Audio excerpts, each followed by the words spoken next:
What's going on, Philadelphia? This is exactly one of those days where you know what's coming. We've known that Brandon Graham was going to retire for a long time. He told us that this season.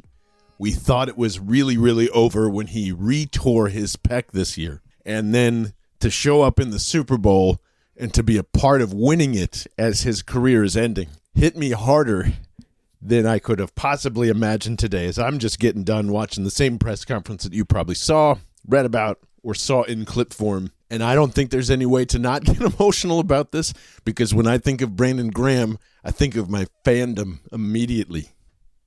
2010 is a lifetime ago. Where were you 15 years ago?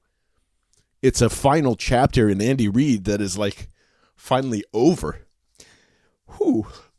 I never thought Brandon Graham would be able to win a ring, and then he won it for us.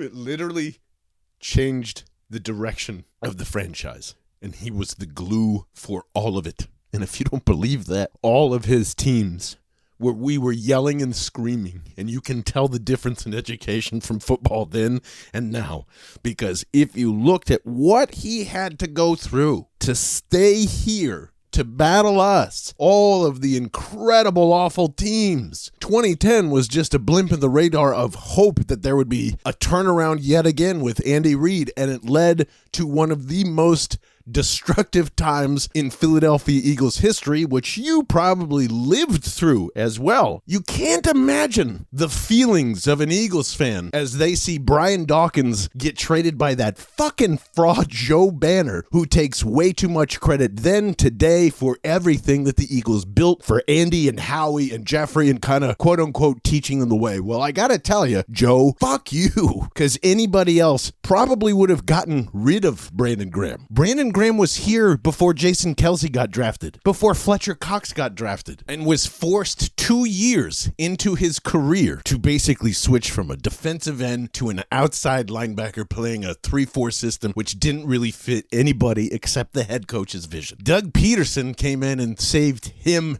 and the Eagles at the same time. Then he tore his Achilles in one of the worst, still to date, Nick Sirianni years of all time, including 2023. He gets back from an Achilles injury at 33 and takes this team to a Super Bowl with everybody else. If Brandon Graham would have retired then, no one would have said shit. The same with Jason Kelce. No one would have said anything, and he wanted to keep going because he loves this game. He loves this team, and there is obviously a large part of the fan base which he absolutely loves, even though we didn't give him the time of fucking day for about 7 years straight. And we sure as hell globbed onto Jason Kelce and Chris Long, and I'm just as guilty as that as you are, really fucking fast after the Super Bowl win. And that's not to fault anybody or anything from that statement. They deserve all of that once you've accomplished something amazing. I'm just sitting here telling you that Brandon Graham has done everything correctly since we have watched him play football. Even with the bullshit blocking everybody on Twitter, we deserved all that. We would have done the same thing if we had to listen to us 24/7. And he was also the first guy to show us that you could still be human and cover the fucking team the same way, objectively. So when Brandon Graham is yelling at Derek Gunn saying, "You're fucking wrong again, Derek. You're fucking wrong again, D-Gun," all of that showed us a different side on how to cover this game. And if you don't believe me, go re-watch right now Brandon Graham entering the room and basically hugging every media member like they've been a part of his life, like they're all his uncles. Also, side note, I want you to pay attention how he hugged everybody and then Jeff McClain. Beep, beep, beep. Somebody freeze frame that. Maybe the boys over at Crossing Broad can do that for us. And now he's going to do the same thing. He's going to do the exact same thing. He's going to have a microphone in his hand. He wants to stick around with the franchise. He's going to continue to be an ambassador. He'll probably do a lot of what Connor Barwin is doing right now. It's also why I think all of this in perspective with Brandon Graham retiring today is a big reason why I just don't believe that right now we are enjoying what just happened as much as we can. And I'm not talking about, like, I don't need the national praise of, like, whatever. I know why they're done talking about it, because it was a fucking blowout. What else can you say? It's just like, yeah, the Chiefs aren't ready. The Eagles are good, and we're going to continue to debate Jalen Hurts for the next 2 years anyway, regardless of what happens. Doesn't matter if they win another Super Bowl, we're going to be right back in this pocket again. But to live through an entire Brandon Graham career, to doubt this franchise for so long because they did it so wrong, and Brandon Graham has remained the stagnant positive every step of the way, no matter what. No matter what. There's never a question about his character. There's never a question about why he says the things and delivers his message the way he does. There's a reason why guys love and hate the way he talks shit to opposing offenses all of the time, to a point where Fletcher Cox even tells him to chill and shut up. But that's what makes their relationship great. It's what makes this game great. We all love football. It's a given. But when we see a reflection of ourselves, of the guys playing this game, and realize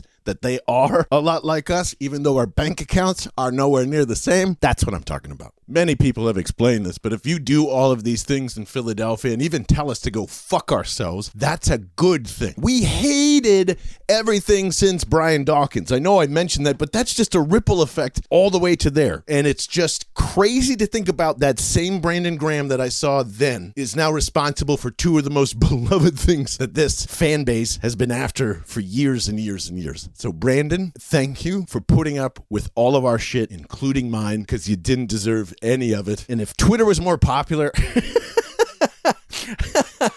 there was no SPO tracker. There was no, like, over the cap then. We had so long to go in terms of, like, hey, this is not going to work for Brandon Graham, and just ended up blaming the player, the franchise, and all the other whiny shit that I'm thankful to say doesn't feel like it's here more. So it's nuts. I am so glad that we get to see you here for 15 years, Brandon Graham. I very much doubt that people that started watching football 10 years ago are ever going to see that happen ever again. Brandon Graham's story should have several cuts or trades or something going along with them, and he refused to let that happen. He got paid because of it, and not only is he one of the most respected Eagles of all time, he's one of the most respected players in the NFL of all time. Full stop. If they can make a goddamn movie about a fake Notre Dame player, then they need to make a movie about Brandon Graham. We'll get down to business maybe even tomorrow or Thursday. But for now, enjoy 55, and I'll see you on Thursday.